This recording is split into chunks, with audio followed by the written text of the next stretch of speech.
अस्सलाम वालेकुम नाज़रीन, कैचअप क्रिकेट के एक एपिसोड के साथ तौसीफ, हमारे साथ मंशा भाई मौजूद हैं और डॉक्टर साहब मौजूद हैं। तो आज हम बात करेंगे शुभमन गिल के डिसमिसल के ऊपर। ऑब्वियसली काफ़ी शोर मचा हुआ है कि आउट थे, नहीं थे। शुभमन गिल ने खुद भी ट्वीट कर दिया और साथ उसने जो है वो मैग्नीफायर की वो भी लगा दी 2 तस्वीरें, which is inappropriate. Anyways, doctor साहब आप इसको ऑब्वियसली आप इंटरनेशनल अंपायर भी हैं और कवानीन को बेहतर समझते हैं। आप हमें ये बताएँ कि जो डेफिनेशन है इस चीज़ की कि बॉल ग्राउंड हुआ या नहीं हुआ, क्योंकि अगर आपके हाथ नीचे हैं और घास के अंदर से आपके हाथ किसी बॉल को पकड़ रहे हैं, ठीक है? तो ये डेफिनेशन क्या है? Ground, where does the ground start end कहाँ पे अंपायर उसको आउट दे सकता है, नहीं दे सकता? क्योंकि हमने देखा इन पास इस तरह के जो थे उसको नॉट आउट दिया गया और इसमें दे दिया गया। तो आप इसको थोड़ा-सा एक्सप्लेन करेंगे हमें? देखिए, ये तो थोड़ी बहुत आप डिस्क्रेशन तो कह सकते हैं, हर एक की अपनी जजमेंट है ना। हर अंपायर जैसे इससे पहले एक और बात जो हमेशा हम कहते हैं वो ज़रूर बता दें कि अंपायर इज़ द सोल जज। उस पे मैं अलग से बात करूँगा इसके बाद। मसला ये है कि जब आप कह रहे हैं कि ग्राउंड कहाँ से शुरू होती है और घास कहाँ से शुरू होती है, ऐसी कोई डिफाइंड चीज़ नहीं है। बॉल टचिंग द ग्राउंड और not touching the ground, that is clear clear जो लफ्ज़ हैं वो यही हैं। जब उसके नीचे आपकी फिंगर है, तो वो बॉल घास के अंदर से सॉरी वो फिंगर घास के अंदर से आ रही है या बाहर से आ रही है, इट डज़न्ट मैटर। फिंगर उसके नीचे है, बॉल ने ग्राउंड को टच अगर नहीं किया, अंपायर की नुक्ता नज़र अगेन, मैं क्या देख रहा हूँ, आप क्या देख रहे हैं, दिस इज़ समथिंग एल्स। हर एक की अपनी नज़र है, हो सकता है कि उसको गलतफ़हमी भी हो गई हो या वो अपने तौर पर। असल प्रॉब्लम ये है कि जो थर्ड अंपायर है, उसने कंक्लूसिव एविडेंस के बाद डिसीजन लेना है। उसने टर्न डाउन नहीं कर देना फील्ड अंपायर को। अब वो सॉफ्ट सिग्नल भी खत्म हो गया चूंकि नए नए रूल्स के मुताबिक, तो उन्होंने सॉफ्ट सिग्नल तो नहीं दिया आउट नॉट आउट के लिए। फिर भी थर्ड अंपायर को ये चाहिए कि मेरे पास कोई ऐसा एविडेंस हो मुकम्मल तौर पर कि मैं इस डिसीजन को टर्न डाउन कर सकूं।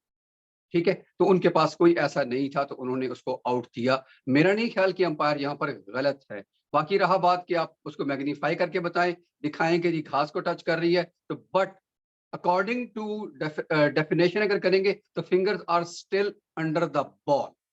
जो मुझे मैं अपनी अपनी बता रहा हूँ, जो मुझे समझ आई, जो मैंने उसकी वो पिक्चर्स देखी है जितनी भी, मुझे तो यही लग रहा है कि बॉल जमीन को टच नहीं कर रही। अगर घास के कुछ मतलब अपर पार्ट को कर भी रही है तो स्टिल फिंगर्स आर डाउन।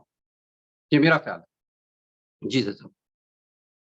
मंशा भाई आप कुछ ऐड करना चाहेंगे कि हाँ, बेनिफिट ऑफ डाउट का क्या चक्कर है? ये किसको मिलता है, क्यों मिलता है और क्या कहते हैं ये क्योंकि ये बैट्समैन को मिलता है? जब से थर्ड अंपायर आया, मेरा ख्याल है जो भी कैच कंट्रोवर्शियल थर्ड अंपायर के पास जाएगा, उसमें कंक्लूसिव एविडेंस आपको मिल ही नहीं सकता। और बेनिफिट ऑफ डाउट जो है किसको जाना चाहिए, ये एक बहस अंपायर है। को। अंपायर को। बैट्समैन को जाना चाहिए, क्योंकि उनके लिए एक बॉल की गेम है। क्योंकि वो कंक्लूसिव कभी भी नहीं होता। जब भी आप थर्ड अंपायर के पास जाएंगे, वो किसी ना किसी एंगल से आपको डिफरेंट लगेगा। जो कि उस टाइम के अंपायर ने, थर्ड अंपायर की जो वॉइस थी स्टेडियम में आ रही, उन्होंने यही कहा कि उसकी उंगलियां बॉल के नीचे थी, राइट। और उसको हम जब तक कैच कंप्लीट नहीं होता, हम उसको कहाँ कहते हैं कि वो स्टेबल कंडीशन में है कि अब उसका कैच कंप्लीट हो गया। क्या उंगलियां पकड़ने के बाद उसका बॉल फिर भी नीचे लग रहा था, राइट। तो जिस सो मैनी इसके साथ आप इसके अंदर मसले उठा सकते हैं, लेकिन मैं ये समझता हूँ जब भी थर्ड अंपायर के पास जाता है, तो वो कंक्लूसिव एविडेंस नहीं होता। मेरा हाल है बैट्समैन भी खुश होते हैं कि अंपायर थर्ड अंपायर के पास चला गया, क्योंकि वहां से पता नहीं चलेगा। और जब भी वो उसके अगेंस्ट जाता है बैट्समैन के, तो आप देखेंगे कि हमेशा ही शोर मचता है कि ये आउट नहीं था।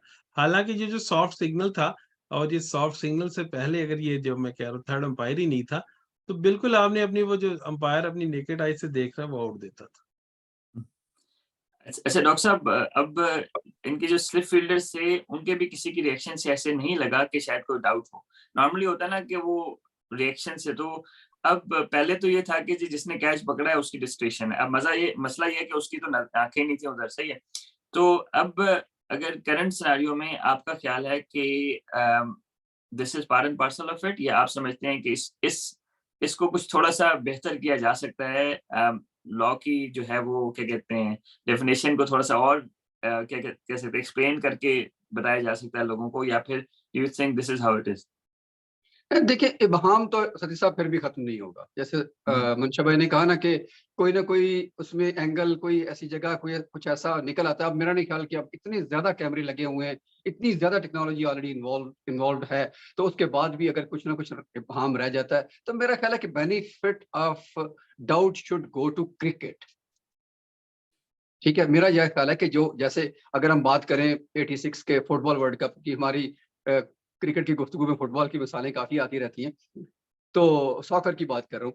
तो उसमें अपने मशहूर मैराडोना ने हाथ से गोल कर दिया, तो हो गया। गोल तो हो गया, अर्जेंटीना जीत गया, खत्म हो गया, बाद में देखा गया हाथ लगा था, जो भी था। But still that is the beauty of game.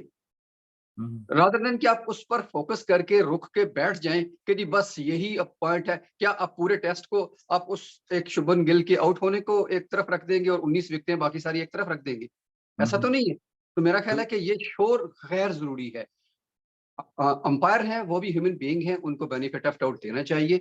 जहाँ तक उनको जो बेहतर लगा उन्होंने दे दिया, but accept it as it is, that is gentleman's games requirement. मैं नहीं एक्सपेक्ट करता कि शुभमन गिल या विराट कोहली या जितना बड़ा स्टेचर है, लोगों का इतना बड़ा कद है क्रिकेट में, और इंडिया इटसेल्फ जितनी बड़ी नेशन है क्रिकेट में, उनको इस तरह से बिहेव करना चाहिए। जिस तरह के खास तौर पर इवन ग्राउंड के अंदर, बाद में रह गया, ग्राउंड के अंदर भी चीटर चीटर के नारे लगाए गए। तो आई डोंट थिंक सो कि आप समझते हैं कि वो प्रेशर जो आप कहते हैं कि जी प्लेयर्स पर होता है खेलते हुए, तो क्या ख्याल है कि अंपायर पर नहीं होता? वो WTC का फाइनल कर रहा हो क्रिस गैफनी और लिंगवर्थ, और उस पर आप समझते हैं कि उन पर प्रेशर नहीं होगा क्या? इस तरह का छोटा से छोटा डिसीजन भी उनको प्रेशराइज कर सकता है। उनकी फैमिली लाइफ डिस्टर्ब हो जाती है। बहुत सारे मसाइल होते हैं और आप चीटर के नारे लगा रहे हैं। तो व्हाई एनीबॉडी, क्रिस गैफनी या लिंगवर्थ क्यों ऐसा करेंगे कि वो ऑस्ट्रेलिया के हक में डिसीजन दे दें और इंडिया के खिलाफ दे दें? ऐसा नहीं है। मेरा ख्याल है कि इस बिहेवियर को भी स्टॉप करने की जरूरत है। चलें नाज़रीन, अगर हम इसको वाइंड अप करें तो मंशा भाई का ख्याल है कि benefit of doubt goes to the batsman, मेरा ख्याल है benefit of doubt goes to the umpire, और डॉक्टर साहब का ख्याल है कि benefit of doubt goes to cricket. And that's probably more qualified opinion, because doctor साहब जो है वो अंपायर है, इंटरनेशनल लॉ को बेहतरीन समझते हैं, और उन्होंने जो थोड़ी सी एम्बिग्विटी है लॉ की कि वो बॉल टचिंग द ग्राउंड और ग्रास का, उन्होंने एक्सप्लेन कर दिया कि अगर घास के नीचे से भी आपने बॉल पकड़ा हुआ है और बॉल का आपका कंट्रोल है, तो वो अंपायर की डिस्क्रिप्शन पे है कि वो आउट दे ना दे, और अंपायर ने दिया तो वो कोई गलत नहीं किया। और इन हाइंडसाइट ऑब्वियसली जो इंडिया का जो ज़ाहिर है कि इमोशनली अटैच्ड हैं लोग काफ़ी इंडिया की टीम के साथ। इतने ऑस्ट्रेलिया, न्यूज़ीलैंड में फैन्स नहीं होते जितना इंडिया में होते हैं, तो I guess that is one thing. But Shubman Gill ने जो है वो ट्वीट कर दिया, तो हमारे सबके हिसाब से मेरे ख्याल है वो गलत बात थी, क्योंकि वो फिर आप लोगों के इमोशंस से खेल रहे हैं, सही है?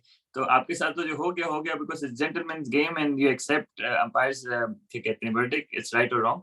तो आई थिंक वहाँ पे थोड़ा-सा बिल्कुल आप सही कह रहे हैं कि कैमरन ग्रीन के ऊपर भी नारे लगाए गए बाहर से, व्हिच इज़ अनफेयर, क्योंकि उसने तो कैच पकड़ा, उसे क्या पता भई लगे कि नहीं लगा।